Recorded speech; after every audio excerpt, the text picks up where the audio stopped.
There will be an opportunity during our time today to jot something down. It's not about taking notes, unless you want to take notes. But it's about, there'll be some stopping points where you'll be given the opportunity to write something down. So don't be afraid, it's not a test. It's nothing like that. So today, welcome. We're doing the first of 5 of these sessions in a row during Lent, the Visio Divina Bible study.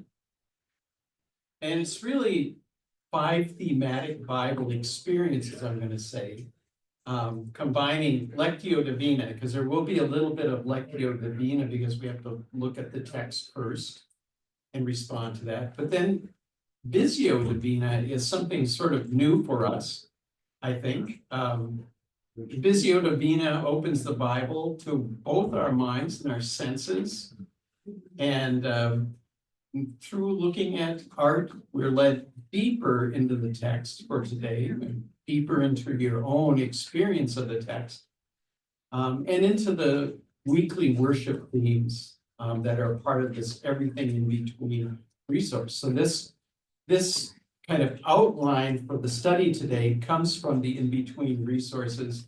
And as a group, the adult education team thought this seems like a good practice to do during Lent. And so that's what we're doing.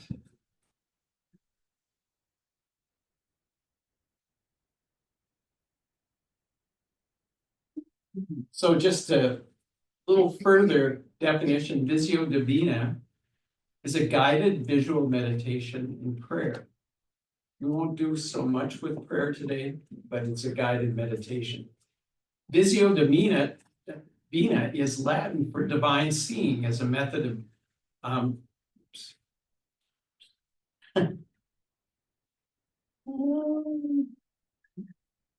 sometimes it flips on me up here, even though it's staying the same up there.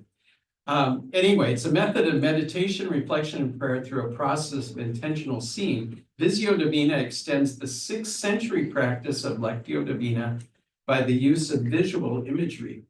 Traditionally, Visio Divina was accompanied by Benedictine iconography. This is one of the icons, and illuminations.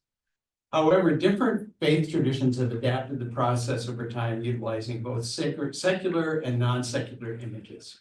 And so we're going to be using this practice, as I said, through the 5 Sunday mornings in Lent.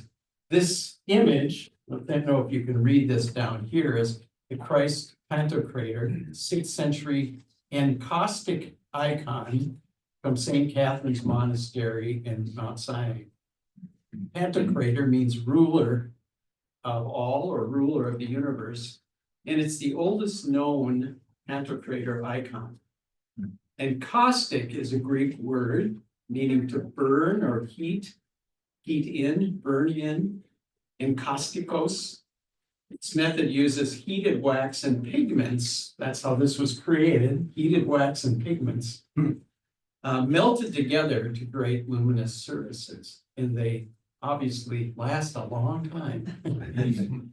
This is from the 6th century. So this is just sort of a practice here, practice run. Very quickly, we're not going to take a lot of time with this, but what do you observe when you see this icon? What stands out to you? What questions are raised?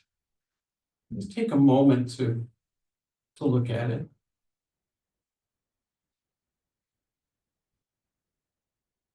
And you can just go ahead and toss it out. I'll repeat what you say.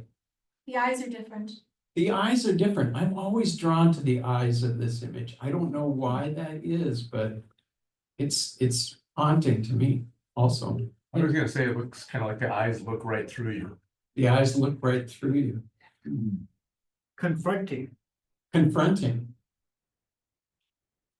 Jesus isn't holding Jewish scriptures, he's holding a Bible. Jesus is holding what looks like a Bible, yes, like a folio, probably. The cross on it is like. With a cross on, yes, of course, a cross on it. his fingers or hand, his right hand looks like he's either about to make the sign of the cross or give some kind of image of blessing Yeah, in a physical way. his hands look like he's raised sort of in blessing. I noticed that around, I assume it looks like a halo, but yet Yes, it is I'm sure it is meant to be a halo. It's one of the things that you see often in these icons. It's someone who's holy as the halo around them. So those are the kinds of things that we'll be looking for in the art, and we'll take more time with each one of them as we go. That was just a little practice. So just some tips. We're not used to doing this probably so often, so I want to go through these and just have you think about them. Focus on your breath as you're thinking about, as you're listening to the text and as you're looking at the images, focus on your breath. If your mind starts to wander, inhale and exhale slowly. Just practice that once. Use breathing to bring you back to the present moment. So breath, remember your breath. When you're listening to scripture, the scripture reading, hold on to every word, hold on to a word or a phrase that really resonates with you. If you don't remember it all, that's fine, but if something really strikes you, hang on to that. Then as you look at the art afterwards, consider repeating this word or phrase to help you stay focused.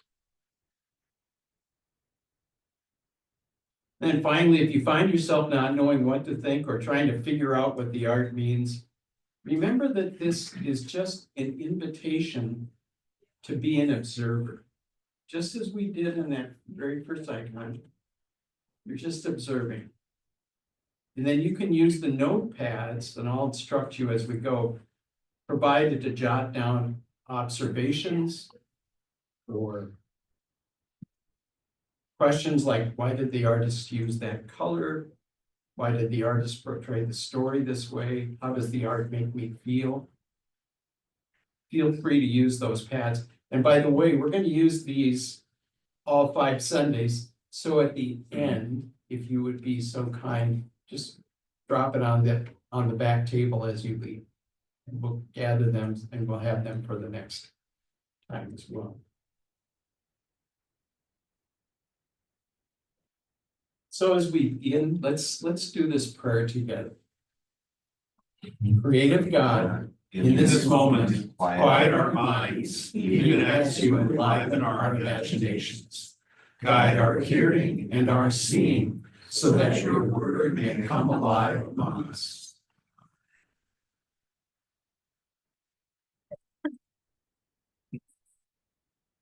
So the first text, this is the longest one, is the text that we read in worship or already this morning, and which will be read at the next service as well. So here's where we're going to combine Lectio Divina and Visio Divina. I'm going to read through the text just one time. If we had more time, because we're doing 3 images, we'll probably need about 10 to 15 minutes on each. So we're going to read, I'll read through the text slowly. And as I'm reading, I want you to imagine what you're seeing. Now, those of you that saw the skit at the first service might not be able to get that out of your head. But create a visual picture in your mind. And then after the reading is done, I'm going to invite you to open your eyes and write down or draw an image of something, write a phrase that strikes you, and I'll repeat that at the end. So I want you to close your eyes. Take a good breath. Remember to keep breathing that way as I read. And I'm going to read slowly so that you can concentrate your imagination on what's happening here. An expert in the law stood up to test Jesus. "Teacher," he said, "what must I do to inherit eternal life?" He said to him, "What is written in the law? What do you read there?" He answered, "You shall love the Lord your God with all your heart, and with all your soul, and with all your strength, and with all your mind, and your neighbor as yourself." And he said to him, "You have given the right answer. Do this, and you will live." But wanting to vindicate himself, he asked Jesus, "And who is my neighbor?" Jesus replied, "A man was going down from Jerusalem to Jericho and fell into the hands of robbers, who stripped him, beat him, and took off, leaving him half dead. Now, by chance, a priest was going down that road, and when he saw him, he passed on the other side. So likewise, a Levite, when he came to the place and saw him, passed by on the other side. But a Samaritan, while traveling, came upon him. And when he saw him, he was moved with compassion. He went to him and bandaged his wounds, treating them with oil and wine. And he put him on his own animal, brought him to an inn, and took care of him. The next day he took out 2 denarii, gave them to the innkeeper, and said, "Take care of him, and when I come back, I will repay you whatever more you spend." Which of these 3 do you think was a neighbor to the man who fell into the hands of the robbers? He said, "The one who showed him mercy." Jesus said to him, "Go and do likewise."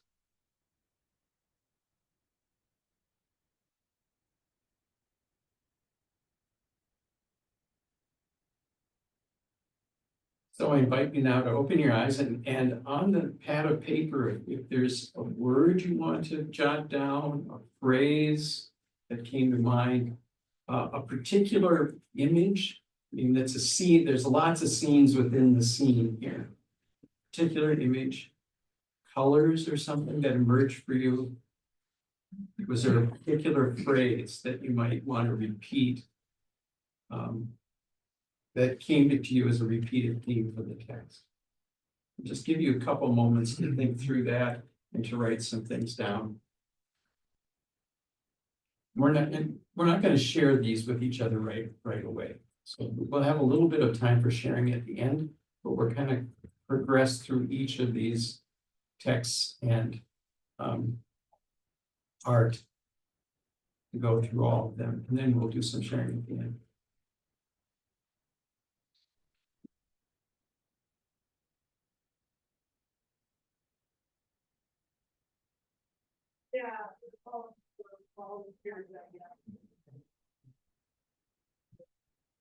I hope this is bright enough for you. Can you see this? Well, Yes. Go on up. Oh, it's better from ways back.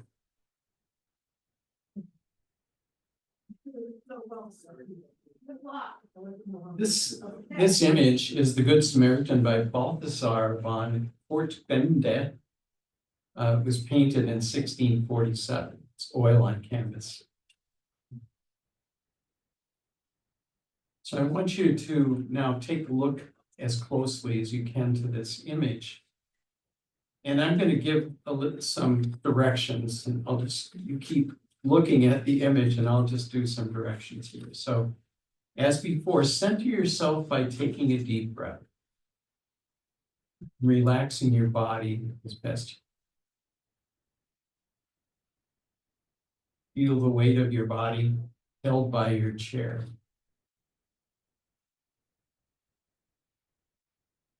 quietly open yourself to God's spirit or voice.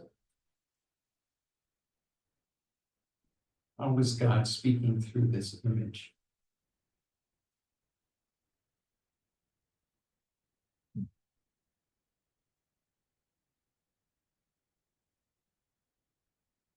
Now simply notice what you see. Colors, line, shape, form, space, the relationship of the characters to one another.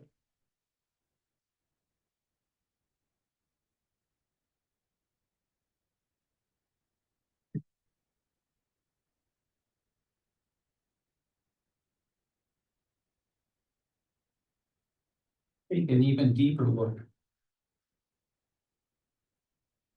What parts of the image are your eyes most drawn to?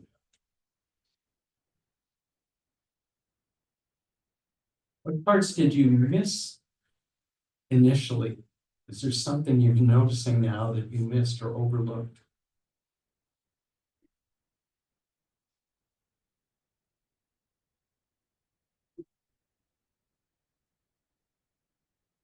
Now use your imagination. Look at the figures.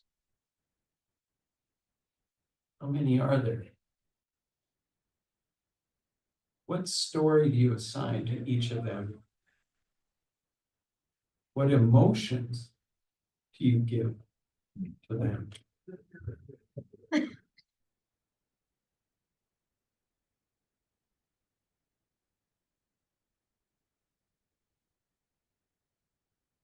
Observe your own emotions.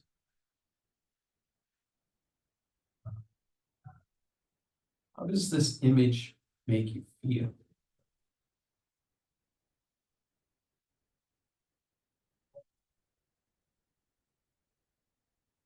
Is this image similar or different from what you imagined when you were listening to the text?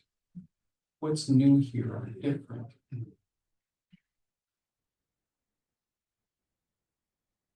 Take just a couple more minutes for you to observe. And now, if you want to jot something down about this, any of the questions that I asked, your emotions, how's the image different from the text? What about the characters? What do you assign to them? What story?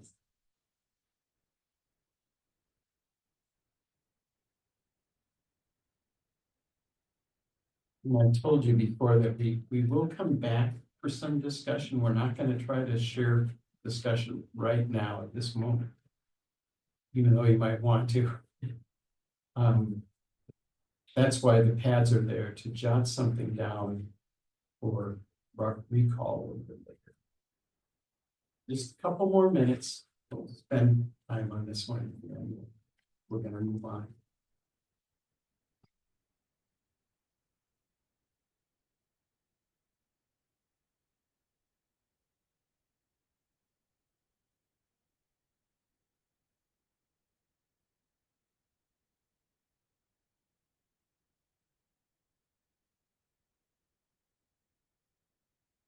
Is there a prayer that comes to mind when you look at this image? A prayer for yourself, prayer for the world, prayer for someone who's hurting, for instance.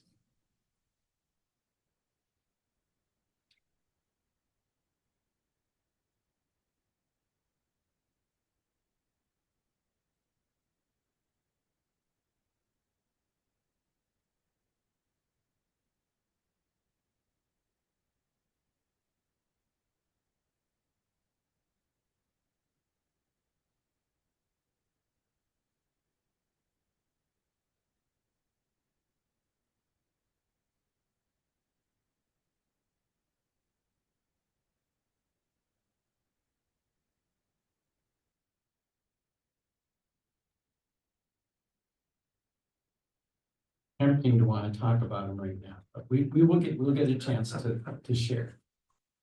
We can go to the next text. And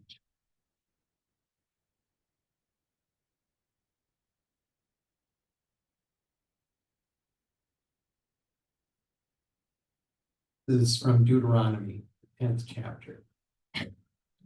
Again, I want you to close your eyes. I'm going to read slowly. And you're going to do the same thing that you did before. Imagine what you're seeing in the text and thinking about any phrase or word or something about it that comes to mind, and you're going to jot that down after.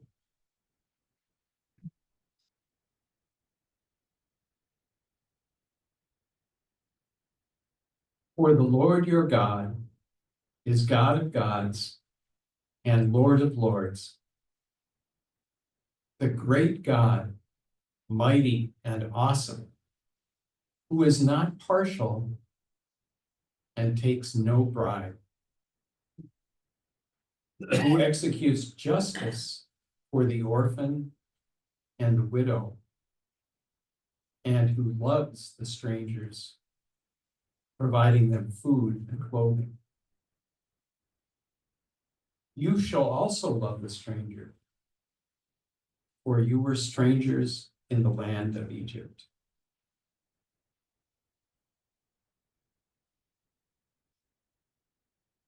So again, what words or phrases jumped out at you? Is there something you want to draw? Is there an image? What colors emerge? What emotions emerge from that? Was there a particular phrase that stood out to you? Might even say, what's the theme of this text for me as I listen to it? And because this one is short, I'm going to read it one more time. And you can keep writing or close your eyes either way. For the Lord your God is God of gods and Lord of lords, the great God, mighty and awesome, who is not partial and takes no bribe, who executes justice for the orphan and the widow, and who loves the strangers, providing them food and clothing. You shall also love the stranger, for you were strangers in the land of Egypt. So take a moment to jot down anything you'd like, a word or phrase.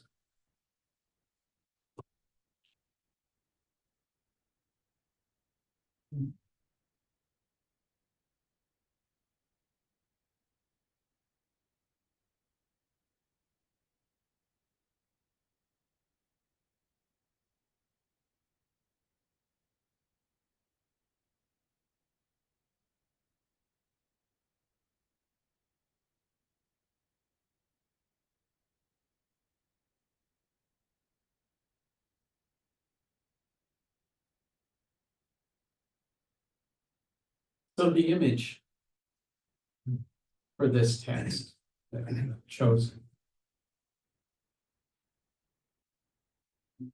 just as we did before, center yourself, take a deep breath, relax your body as best you can, feel the weight of your body settling into the chair.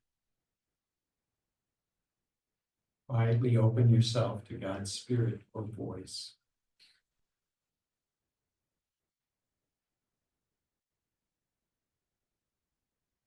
Breathe in and out. Keep breathing this way as you study this image.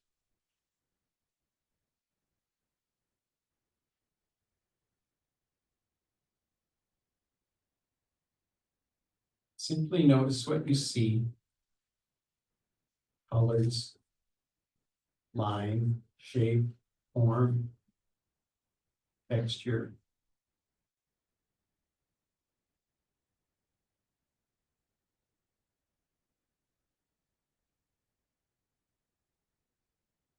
What parts of the image are your eyes most drawn to?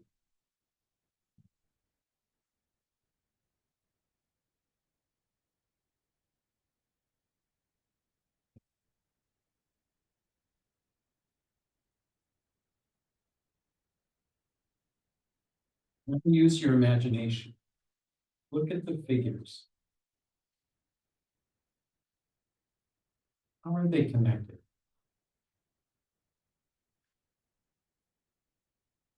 What story do you assign to each of them?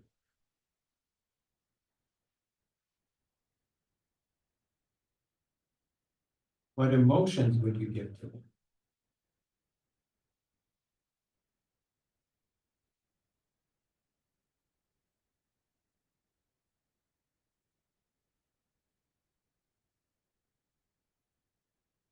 Then observe your own emotions. How does this image make you feel?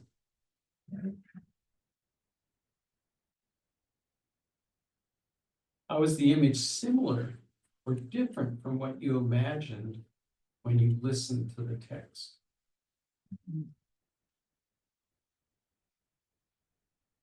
And as before, if there's something you want to jot down about this,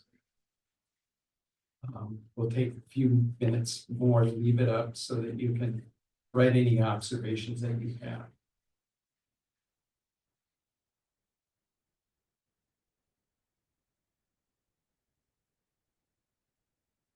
Another question might be, what's going on here?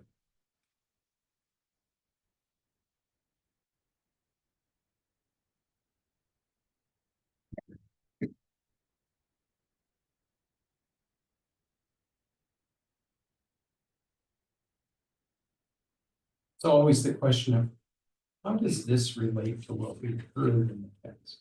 I can't hear you. Oh, how does this relate to what we heard in the text? Sorry, using my song voice.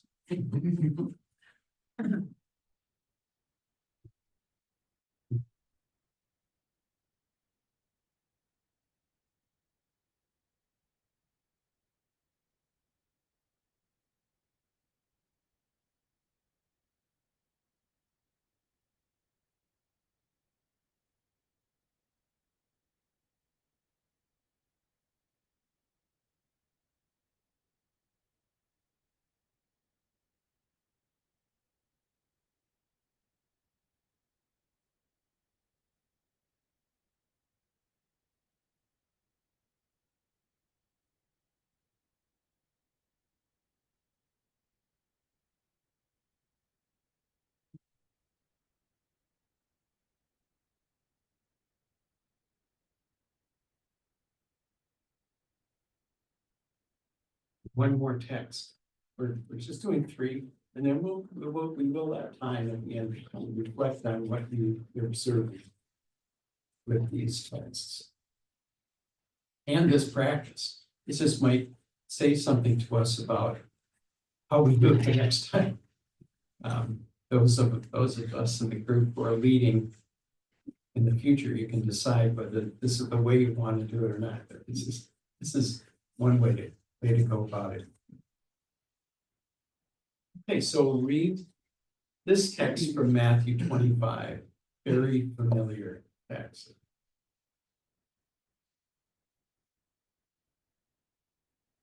And close your eyes.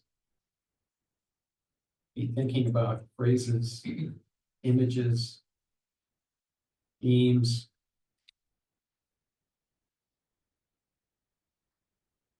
Then the king will say to those on his right hand, "Come, you who are blessed by my Father, inherit the kingdom prepared for you from the foundation of the world. For I was hungry, and you gave me food. I was thirsty, and you gave me something to drink. I was a stranger, and you welcomed me. I was naked, and you gave me clothing. I was sick, and you took care of me. I was in prison, and you visited me." Then the righteous will answer him, "Lord, when was it that we saw you hungry and gave you food, or thirsty and gave you something to drink? And when was it that we saw you a stranger and welcomed you, or naked and gave you clothing? And when was it that we saw you sick or in prison and visited you? And the king will answer them, truly I tell you, just as you did it to one of the least of these brothers and sisters of mine, you did it to me.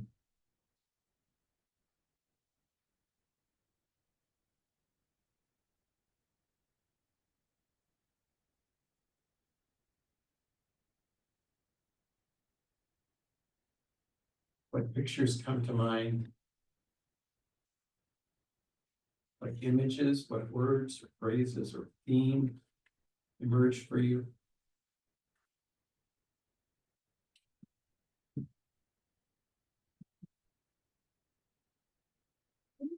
That's fun. Wild. Just Is it facing? something like that. So, no, I think it's still facing me. I'm saying. Camera doesn't like over.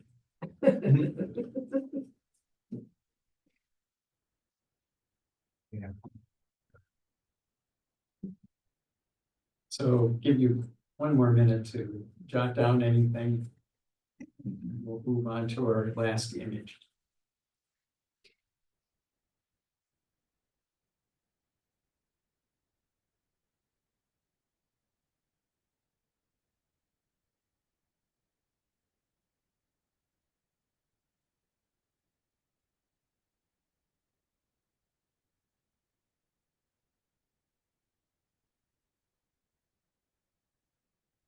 This is the final image that we're going to look at.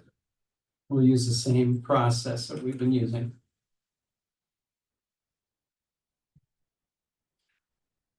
This sculpture is called When I Was Hungry and Thirsty. It's by Toronto artist Timothy Schmaltz. So as we did before, just take a breath, center yourself, relax your body. Quietly open yourself to God's spirit or voice.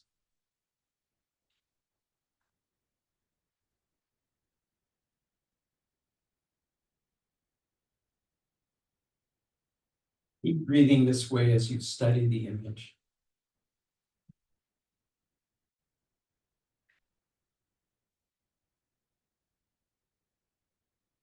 Simply notice what you see: colors, line, shape, form, space, texture.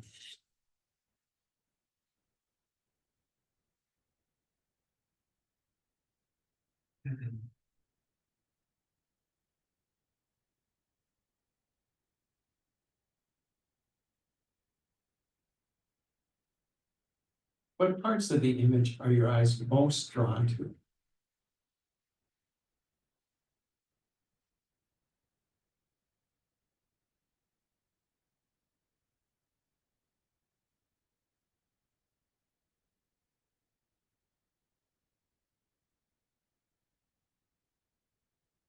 Using your imagination, look at the figure. What story do you assign to this person or this statue? This figure. What emotions do you give it?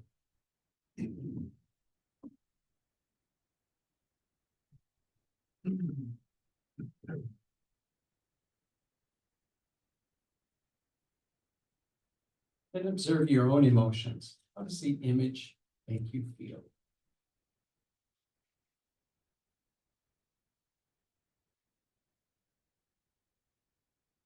How is this image similar or different from what you imagined when you listened to the text?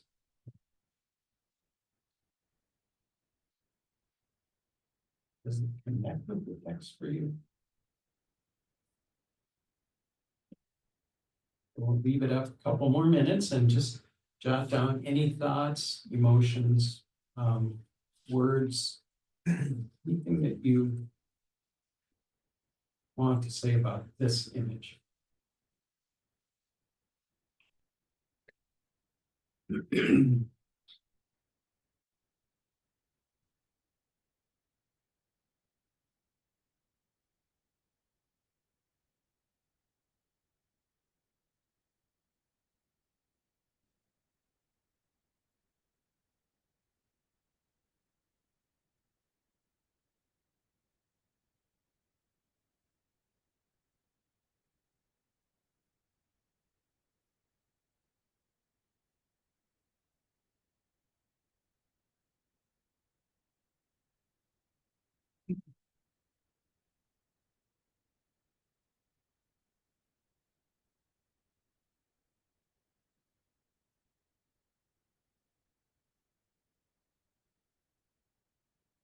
So this experience, this use of Visio Divina is new for us. We've done some things with looking at art and you know, so it's not totally new.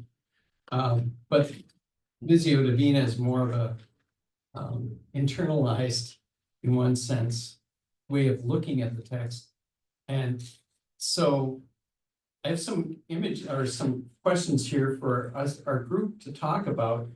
And I think we'll just do this as a whole group.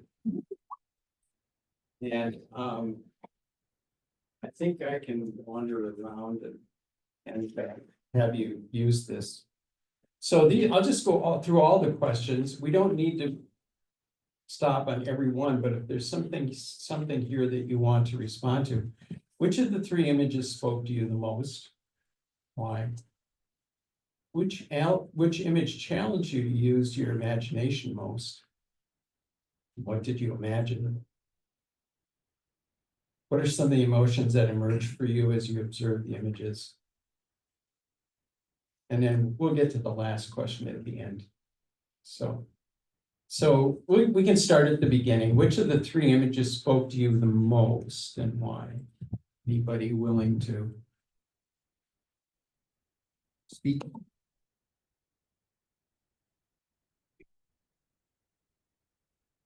Yes, to me, the one that hit me the hardest was what I first thought of as the Nazi concentration camp, and what I realized is probably the American concentration camp that our country has acquiesced to. That hit me like a ton of bricks. So the second image with the barbed wire. I thought there were 4 images. Anybody else? On that first question, what images spoke to you the most? Made you walk all the way. Okay. I had a tough time between images 2 and 3. They both spoke to me, but in different ways. Images 2, I saw as children, and that really hit my heart. I saw them as being barred from reaching what went in my brain was them not being able to reach their moms and dads, and how much that must have hurt. And the third one spoke to me because of the depth of shadow in it and how we really can't identify those in need. And that's where my brain went.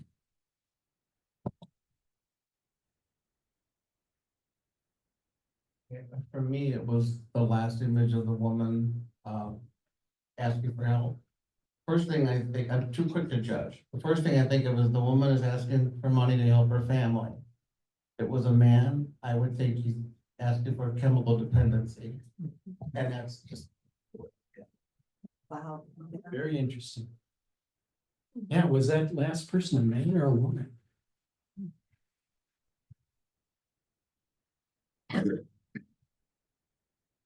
Yeah, the second image, I thought of the Holocaust as well, but then it also went to Palestine.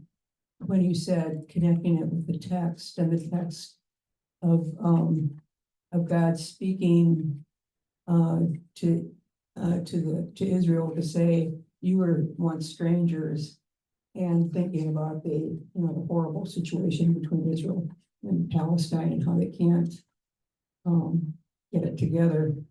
And then the last one, there was that, the color that was in there was that blue on the door, like a poster or something.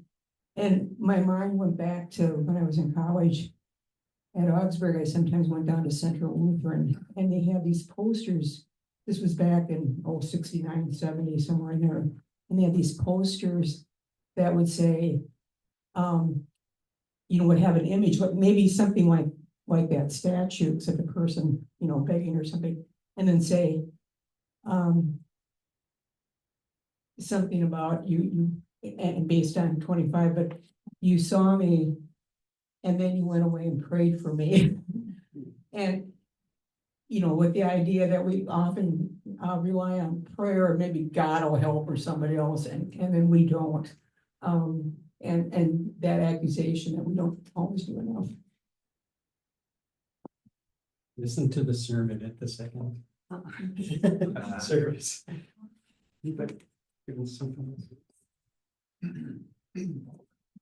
Maybe it was my imagination, but I saw Jesus sitting there. Wasn't there a pierced hand in that last image? Okay. Yeah, so was that character Jesus? I thought, Yes, it actually, was. I thought the same thing about the first one, the guy sprawled out, it looked like the crucifixion to me. Yeah, oh, yeah, agreed. The third one, the last one. I remember going to the church that's across from Loring Park, and I think it's that Methodist church that's right there. And I was supposed to go there for a meeting or something, and I don't remember what it was. But there was a homeless person, and they were sitting just kind of like that person was. And at first I was just gonna, which door do I go in? Then, I just realized that person didn't want to be seen or talked to. And I just felt awful because I didn't know what to do. I just thought that, so many of the homeless want to hide. And so the emotion was despair. And I didn't know what the plate there was for, maybe for coins or food or whatever. But I didn't know what to do. And I just felt so awful.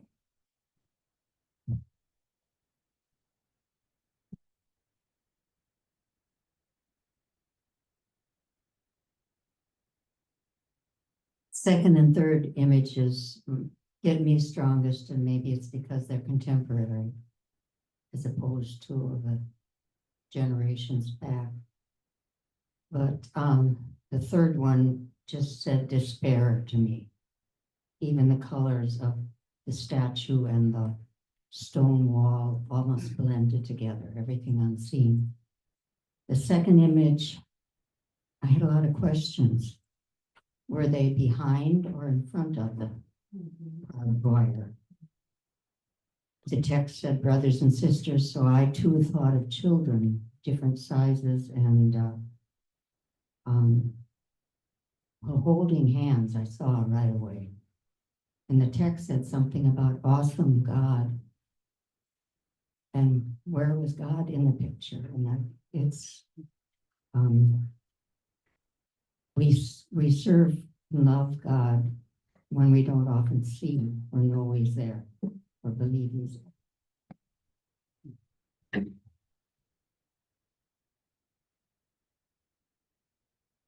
I had a question on the first one. I almost saw a figure off to the left. And I was wondering, my mind went to, is that one of the people who passed by? Or was it Jesus standing there telling the story? Or I had questions about that. That's interesting. Yeah, I saw, go ahead. Well, I fixated on those other figures in that picture, and I think part of that was the artist placed one of them near center, even though it was smaller and in the background. The one that was looking, he looked to me like he was looking over his shoulder, and to me that was And then further to the left was another figure who was, I think, had his back to us the whole, was walking away. So, had something in his hand reading, yeah. And so I see the priest and the Levite. And that Levite looking back, seeing the Samaritan acting, like, is such a convicting sort of, because that's the, again, in the center, like that's where my eyes were. And, you know, sort of like, I didn't want to look at the wounded person or the helper. I was looking at this person who was looking back, realizing they had passed by, maybe second guessing their actions, maybe condemning the actions. Oh, why would you help a Samaritan? You know, so. Yeah.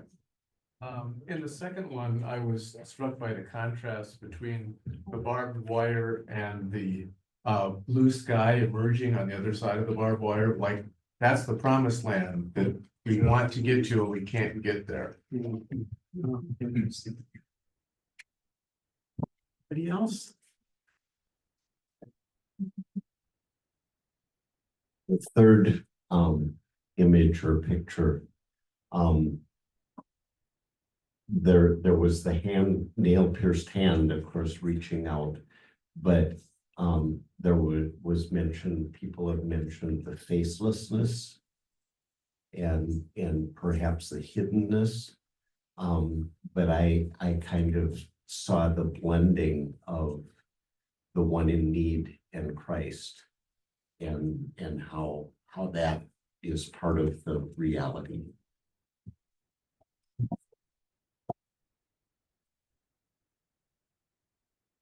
I was not here for the first reading. And when I walked in, the picture was up. So my reaction was very different.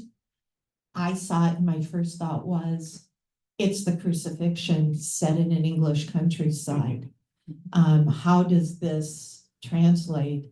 And then I realized that the person holding him was an Arab, was a Moor, was a Samaritan, and how this imagery in my brain went to, maybe I'm too narrowly looking at the crucifixion.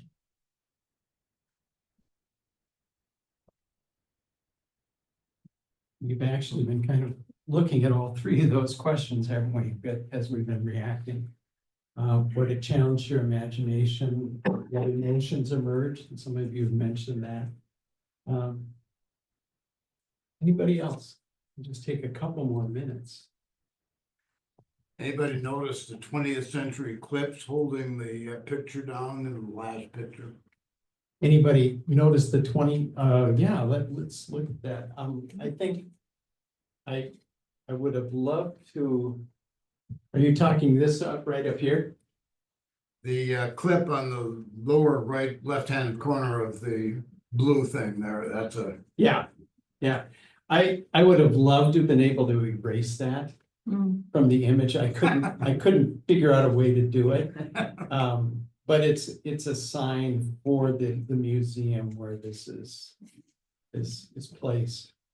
I don't think it's not a poster for this particular image, because there's actually, in the image, there's a plaque down here that talks about it, but I wanted to get more of the image itself in there, so I sort of zoomed in on it.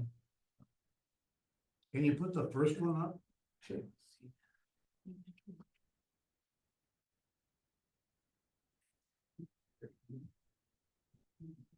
I tried looking at the dark spot and seeing something, and I just couldn't. And even with the help now, I'm having trouble. It's hard. Okay. There you go. That probably helps. Yeah. So you've got this figure back here Right, who's that's the walking one I away. saw. That's the one that Peter is talking about. It looks like they're reading something. And then here you've got Peter called this the Levite. We don't know if it's the priest or the Levite, but it could be one or the other, who's looking back at what's going on here in the front of the, but as Peter said, he's sort of right in the center. Yeah, that popped out as soon as the light went on. Yeah. Is that a steeple in the upper left? Yeah, this happens all the time in these art, the artists, this is probably, I don't know. The Dutch countryside or something. It's You know, probably they- a known village somewhere. Probably a village somewhere, yeah.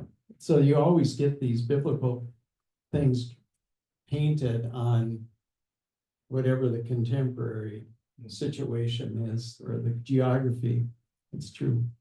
This is probably not at all like the Jericho Road, which would be much more arid and dry and barren, actually. I thought just hit me, someone mentioned the crucifixion, I thought of the Pieta, Mary holding. I say that again? I just thought of the crucifixion and Mary, the paintings about Mary holding Jesus after his death, and just the starkness, the nakedness, the partial drape on. I just saw it now for a minute. That's very interesting to compare the Samaritan to Mary. As you read the text alongside, before we looked at this image, I had fixated on, unsurprisingly, I fixated on the words oil and wine. And so as I was looking at this image, I was trying to determine what kinds of injuries are cured or healed, or, you know, therapeutic. How does oil and wine maybe just to ease the pain, I suppose, you know, like, anybody know of an injury that's cured with wine? I need to know. They use inflammatory Rome to cleanse wounds. Yeah, so to keep from infection or something, as an antibiotic. And olive oil was sometimes used almost like an antibiotic. Oh, yeah. Yeah, clearly, I think that's what this character is doing, is pouring some oil. Or maybe wine, could be, yeah, who knows? Well, because of the timing, some of us have to get to the second service. I think we will end with that. And just one last slide. Oh, that's right, I went away. So next week's theme is faith and works, and we'll be doing that in worship, but we'll also be looking at this text, Luke 10:38-42.